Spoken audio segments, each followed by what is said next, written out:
In the land of Valdoria, Aric lived as an outcast, facing the cruel laughter of his peers. Each day felt heavy with their mockery, making him feel alone. One day, while running from bullies, he stumbled into the forest and met a mysterious silver-furred wolf. When he touched the wolf, a wave of energy surged through him, granting him the power to speak to the forest creatures for the first time. As Aric discovered this new ability, he felt both joy and fear, unsure of what it all meant for his life. In the quiet village of Valdoria, a shadow loomed over the life of a young boy named Aric. He walked the streets with heavy shoulders, burdened not just by his small stature, but by the relentless mockery of his peers. Laughter echoed in the air, sharp and cruel, as the other children gathered in groups, their eyes filled with disdain. "Look at him, the lonely one," one would shout, and they would burst into laughter, their voices ringing like cruel bells. Aric tried to ignore them, focusing on the trees that lined the village outskirts. They stood tall and proud, unlike him. "Maybe I could be like them," he whispered to himself, a flicker of hope igniting in his heart. But the laughter would always pull him back, reminding him of his place as the outcast. One fateful afternoon, chased by a group of bullies, Aric dashed into the depths of the forest. Branches scratched at his arms, and twigs snapped beneath his feet. The world around him blurred in a rush of panic. "Why can't they just leave me alone?" he gasped, his breath quickening. In his flight, he stumbled into a small clearing, and there, bathed in the dappled sunlight, stood a magnificent silver-furred wolf. The wolf's eyes glimmered like two bright stars, piercing through the shadows of the forest. Aric froze, fear and wonder mingling within him. "What are you?" he whispered, his voice trembling. The wolf stepped closer, its gaze steady and calming. In that moment, the weight of his loneliness began to lift, replaced by a surge of something he could not name. Tentatively, Aric reached out a hand. "Please don't hurt me," he breathed, feeling a strange warmth radiate from the wolf. As his fingers brushed the silvery fur, a wave of energy surged through him. Colors exploded in his vision, and he felt a connection, not just to the wolf, but to the very essence of the forest. The sounds of rustling leaves and distant calls of birds filled his mind, and suddenly, he understood them. "Can you hear me?" he thought, and to his amazement, the wolf responded with a gentle nod. "You can understand me," Aric exclaimed, his heart racing with excitement. "I can talk to you." The wolf lowered its head in a way that felt almost like a bow. "You have awakened," it seemed to say with its eyes. "You are not alone anymore." For the first time, Aric felt a spark of hope ignite within him. The feeling was foreign yet exhilarating. He could communicate with the creatures of the forest, a world that had always felt just out of reach. What does this mean? He wondered, the thrill of possibility coursing through him. But as quickly as the excitement came, a shadow fell over his heart. What power did this bring? Would it change him? As he stood in the clearing, surrounded by the vibrant life of the forest, Aric grappled with the thrill of his newfound ability. What if I use it to make them pay? A dark thought crept in, tempting him with the promise of revenge against those who had tormented him. But another part of him, small yet persistent, whispered that this connection could be a chance for something greater, a way to find acceptance. With the silver wolf standing by his side, Aric faced the uncertainty of his path. He was on the edge of a journey that could lead to power, but at what cost? As the sun began to dip below the treetops, painting the sky in hues of orange and purple, he took a deep breath. The forest whispered secrets he had yet to uncover, and Aric felt the weight of his choices pressing down on him. What will I do now? He pondered, knowing that the answers lay just beyond the trees, waiting to be discovered. Aric stood at the edge of the forest, heart racing with excitement and fear. The silver wolf, whom he had named Lyra, padded softly beside him, her fur shimmering in the dappled sunlight.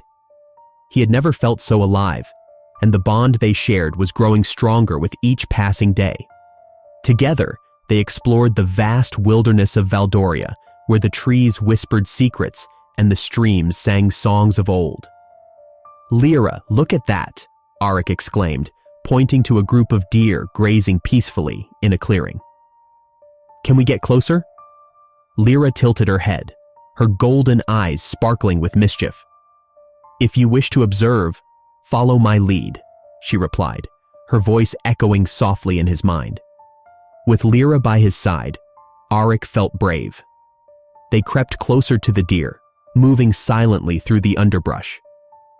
As they watched, he noticed something remarkable. Each deer had its own unique personality.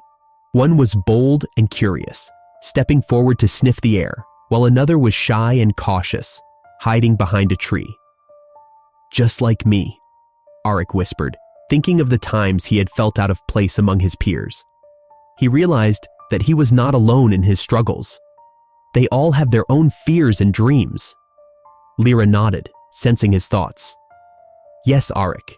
Nature reflects our own hearts. We all share similar stories, even if they seem different." As the days turned into weeks, Aric embraced his newfound ability. He spent hours with Lyra, learning to communicate with other animals. He met a wise old owl named Orin, who showed him the beauty of patience, and a playful fox named Tilly, who taught him the joy of laughter. With every interaction, Aric began to understand empathy in a way he never had before. But with this understanding also came temptation. Late at night, when the world was quiet, thoughts of revenge crept into his mind. The bullies who had tormented him still haunted his dreams. "What if I could make them feel my pain?"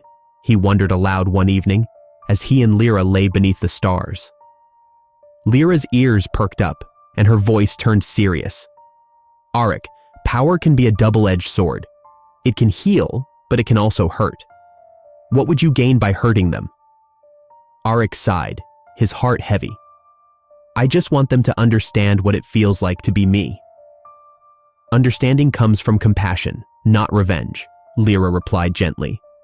"You have the power to connect, to teach them through your actions."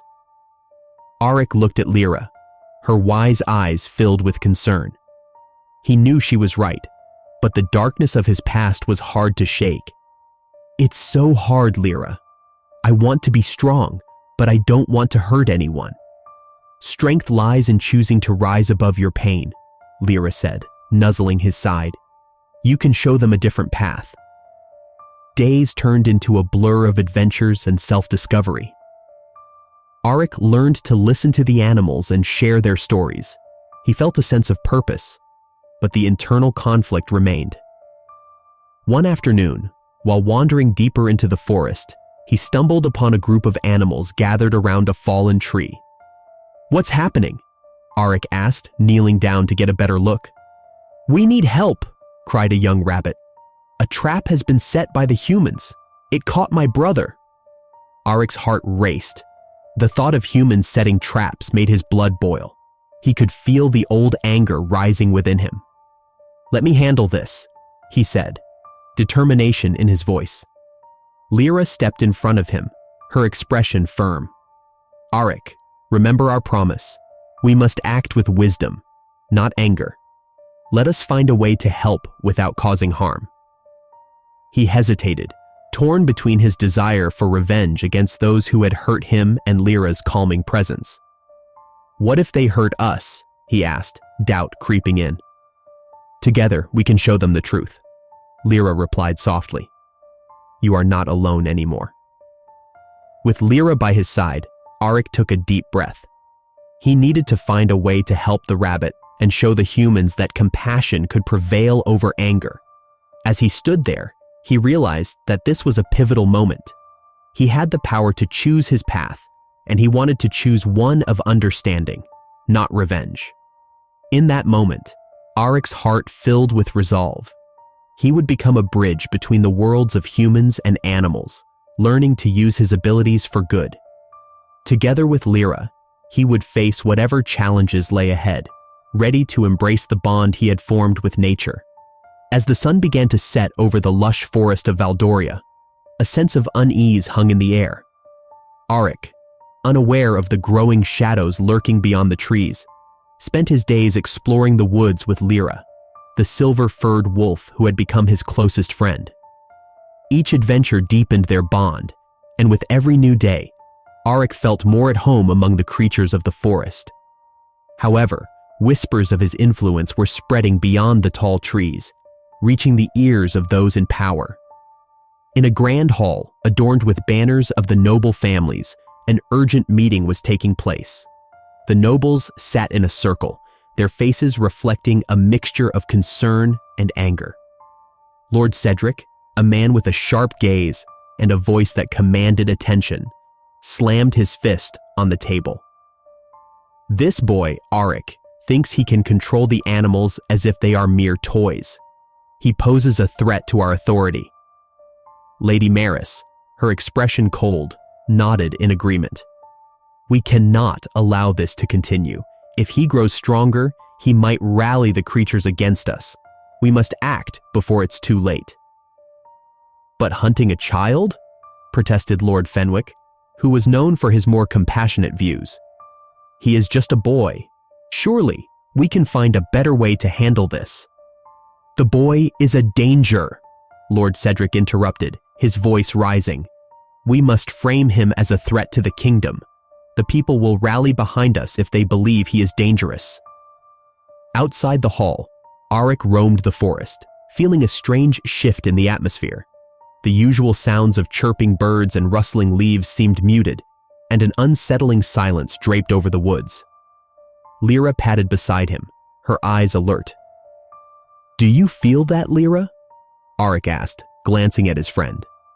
Lyra nodded, ears perked up. There is a tension in the air, Aric. Something is coming. Aric's heart raced. He had been so wrapped up in his adventures that he had not noticed the signs of trouble brewing around him. The animals were becoming more restless, and even the wind felt different, as if it carried whispers of warning. Maybe we should go back, Aric suggested hesitantly. Lyra stopped, turning to him. You have the power to help us, Aric.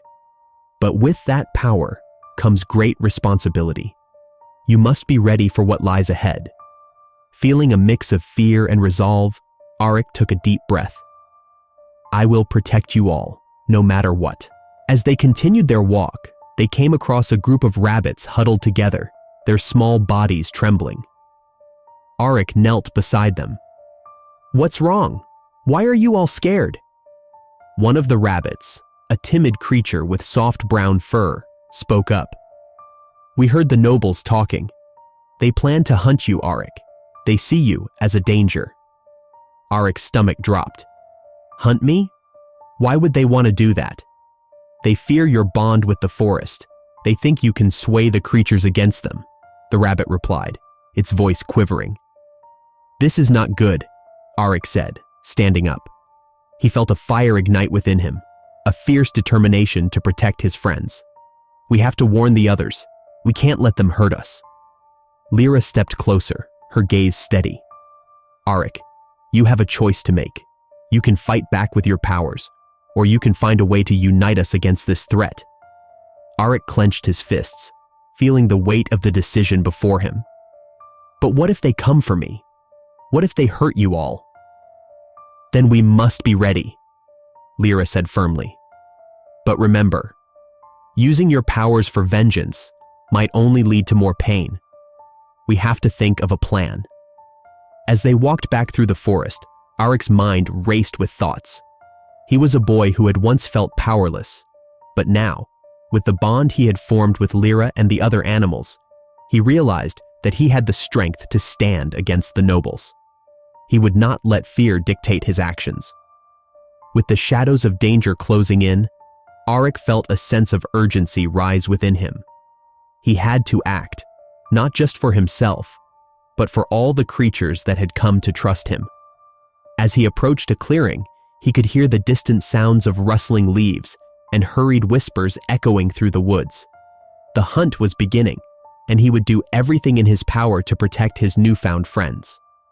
As the shadows grew longer in the forest of Valdoria, Aric felt a weight pressing down on him. The hunting party was getting closer, and with each passing day, the threat loomed larger in his mind. He stood at a crossroads, torn between two paths, one that led to vengeance against those who had tormented him, and another that offered a chance to protect both the animals he had come to love and the humans who had once hurt him. "Lyra," he whispered, looking into the wise eyes of the silver wolf. "What should I do? They want to hunt us down." Lyra tilted her head, her silvery fur shimmering in the early light. "You must think carefully, Aric. Power is a double-edged sword. It can protect, but it can also destroy." The weight of her words sank deep into his heart. He gathered Lyra and the other creatures around him, a small gathering of his friends from the forest. There were the clever fox, the proud stag, and the gentle doe, all waiting for his command. "I have this power to speak to you," Aric said, his voice shaking slightly. "But with it comes a choice. Should I use it to fight back? To make them pay for what they did to me?" The fox, quick-witted and sharp, stepped forward. "Revenge may feel good in the moment, but it will only lead to more pain. Think of the cycle it creates." The stag nodded, his antlers casting shadows on the ground. "True strength lies not in seeking revenge, but in protecting those who cannot protect themselves. You have a chance to be a leader." Aric's heart raced. He had always wanted to be accepted, to be seen as someone strong. Yet, he also felt the tug of compassion for the creatures around him. "But what if they come to hurt you? What if I can't protect you?" The doe stepped closer, her eyes soft and understanding. "We will stand with you, Aric. But you must decide who you want to be. A leader inspires and protects, not one who seeks vengeance." As he listened to their words, Aric reflected on his past. Memories of being bullied and left alone flooded his mind. Those moments of rejection had shaped him, and now they pushed him to seek acceptance in a different way. "I want to be strong," he admitted quietly, "but I don't want to be like them. I don't want to hurt anyone." Lyra moved closer, her presence calming. "Then choose the path of compassion, Aric. It takes more courage to forgive than to fight. You can show them that you are not what they think you are." Aric took a deep breath, his mind racing with thoughts. The weight of the decision felt heavy, but he knew he must make it for the sake of the animals he had grown to love. "I will protect you," he declared, his voice growing stronger. "I will not seek revenge. I will find a way to make them understand." The creatures around him let out soft sounds of agreement, their eyes shining with hope. For the first time, Aric felt a warmth spread in his chest. He was not alone in this fight. He had allies who believed in him. As the sun began to set, casting a golden hue over the forest, Aric made his choice. "We will prepare ourselves for their arrival. I will speak to them, not as a monster, but as someone who desires peace." With renewed determination, Aric stood tall, ready to face the challenges ahead. This journey would not be easy, but he felt a sense of purpose guiding him. He was no longer just an outcast, he was becoming a leader, one who would fight for understanding and connection rather than retaliation. "We will stand strong together," Aric said, looking at each of his friends. "No matter what happens, we will show them the truth of who we are." And with that, the forest buzzed with a newfound energy, a shared commitment to protect not only their lives, but the very essence of what it meant to coexist in harmony. As the night fell, Aric felt the weight of his past lift, leaving behind a strong resolve to face whatever lay ahead. As the sun dipped lower in the sky, casting long shadows through the trees, Aric stood at the edge of a clearing. His heart raced as he could hear the distant sounds of the hunting party drawing closer. The air was thick with tension, and a sense of urgency washed over him. Lyra, the silver-furred wolf, stood beside him, her ears perked up, sensing the danger too. "Aric," she said, her voice soft yet firm. "They are coming for you. You must be ready." Aric nodded, the weight of her words settling heavily in his chest. He had spent days preparing for this moment, training with Lyra and the other animals, but now that it was here, doubt crept in. "What if they don't listen? What if they only see me as a monster?" he asked, his voice barely above a whisper. "They will see what you show them," Lyra replied, her eyes glowing with determination. "Your power is not just for fighting. It can heal too." As the sounds of the hunting party grew louder, Aric took a deep breath, forcing himself to focus. He looked around at his allies, deer, birds, and even a few rabbits, all gathered and ready to support him. They had become his friends, his family, and he would do anything to protect them.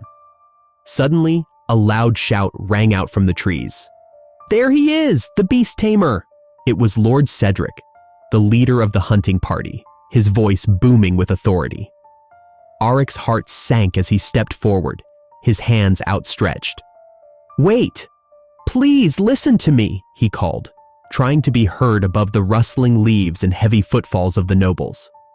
The hunting party emerged into the clearing, weapons drawn, and faces set with determination. Aric could see the fear in their eyes, but also the misunderstanding. "You don't have to do this," he pleaded, feeling the power of his connection to the forest surge within him. "I am not your enemy."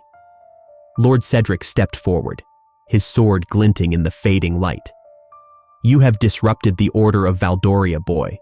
We cannot allow your kind to roam free. You threaten our very way of life." Aric felt a surge of anger, but pushed it down. This was not the time for vengeance. "I only want to protect the forest and its creatures," he said, his voice steady. "I can help you understand. Look around you. These animals do not wish to harm you. They want peace." The nobles exchanged glances, uncertainty flickering in their eyes. Aric took a step closer. "I can show you. Let me speak to you with my powers, not with violence." "Speak?" Lord Cedric scoffed, but there was a hint of curiosity in his eyes. "And what makes you think we should listen to a boy and his beasts?" "Because," Aric replied, his voice rising with conviction, "we are all part of this land. We all share the same air, the same earth. If you allow fear to guide you, we will all suffer." Silence fell over the clearing as Aric closed his eyes, focusing on the energy flowing through him. He reached out with his mind, seeking to connect with the animals around him. Suddenly, he felt their thoughts and emotions intertwine with his own. He opened his eyes and spoke again. "Feel what they feel. Know their hearts." To his surprise, a small deer stepped forward, its gentle eyes locked onto Lord Cedric. Aric felt the deer's fear and longing for understanding. "See? They only wish to live in harmony," Aric urged, his voice softening. "We can learn from one another." Lord Cedric hesitated, his grip on his sword loosening. What do you mean?" he asked, confusion mingling with his authority. Aric took a deep breath, sensing the shift in the atmosphere. "Let us put down our weapons. Let us talk instead of fight. There is power in unity, and together we can protect Valdoria." The nobles looked at each other, uncertainty painted on their faces. Aric could feel Lyra beside him, her presence a comforting reminder of his strength. "It is your choice," he said, his heart pounding in his chest. "Will you continue this fight, or will you join me in a new beginning?" As the tension hung thick in the air, Aric stood firm, ready to face whatever decision they would make. The fate of Valdoria rested in this moment, and he hoped they would choose peace. As dawn broke over Valdoria, the world felt different. The air was filled with a sense of calm that had not been there before. Aric stood at the edge of the forest, watching as the sun painted the sky in shades of orange and pink. He felt a change within himself, a warmth that spread from his heart throughout his body. The battle was over, and he had chosen a path of peace. "Lyra," he called softly. and the silver-furred wolf appeared beside him, her eyes bright with understanding. "Can you feel it? Something has shifted." "Yes," Lyra replied, her voice smooth and melodic. "You have changed, Aric. Your choice has opened a new door." Aric looked back towards the village, where the nobles had retreated, their faces a mix of fear and confusion. He had expected anger, but instead, they were now pondering what had just happened. The nobles had seen the power of unity, even if they did not yet understand its full meaning. "What if they do not want peace?" Aric whispered, doubt creeping into his mind. "They will come to see," Lyra reassured him. "They must learn that strength lies in connection, not in control." As he pondered her words, Aric felt a pull in his heart to reach out. He took a deep breath and turned towards the village. With Lyra by his side, he began to walk, determined to show the people of Valdoria the importance of unity with nature. When they reached the village, the streets were quiet. The nobles were gathered at the center, still discussing the confrontation. Aric stepped forward, his heart racing. "I wish to speak," he called out, his voice steady despite his nerves. The nobles turned to him, their expressions wary. The leader, a tall man with a stern face, stepped forward. "You dare to show yourself again, boy? After what you have done?" "I do," Aric replied boldly. "I came to offer a new path, a way for us to coexist." "Coexist?" the leader scoffed. "You think we can trust the beasts? They are wild and untamed." "They are not just beasts," Aric said, his voice rising with passion. "They have feelings, just like us. They can teach us about empathy and understanding. I have seen it myself." A murmur spread through the crowd. Some nobles exchanged glances, unsure of how to respond. Aric pressed on. "Instead of hunting, what if we listened? What if we learned to work together?" Lyra stepped forward, her majestic form shining in the morning light. "The forest is not our enemy," she said, her voice carrying a powerful calm. "We can help each other, but it requires trust." Aric could see the hesitation in the nobles' eyes. They were used to power and control, but perhaps they were ready for something different. "Imagine a Valdoria where humans and animals thrive together," he urged, "where our children grow up knowing both worlds. We can protect each other." Slowly, the leader of the nobles nodded, his expression softening. "And what do you propose, young one?" he asked, his tone less confrontational. "I propose we create a council," Aric suggested, "a place where humans and representatives of the forest can come together to share ideas and solve problems. We can build a future based on respect." The crowd was silent, weighing his words. Finally, another noble stepped forward, her voice shaky but firm. "I believe in this boy. We have seen his strength, but more importantly, we have seen his heart." With that, a ripple of agreement spread through the gathered nobles. One by one, they voiced their support for Aric's idea, and he felt a surge of hope. As the sun climbed higher in the sky, Aric knew this was just the beginning. He looked at Lyra, who met his gaze with pride. "You did it, Aric," she said softly. "You have created a bridge between our worlds." In that moment, Aric understood that true strength came from connection and understanding. The celebration that followed was not just a gathering of humans, but a union of all beings in Valdoria. They danced, shared stories, and for the first time, the laughter of children mixed with the calls of the wild. As the day wore on, Aric stood at the center of it all, no longer an outcast, but a leader of a new movement. The dawn of unity had arrived, and with it, a new era for Valdoria. Share this story if you believe that unity can bridge even the deepest divides. Leave a comment about a time when you embraced connection and understanding in your life, and subscribe to our channel for more inspiring tales like this one. Together, let's spread the message of peace and collaboration.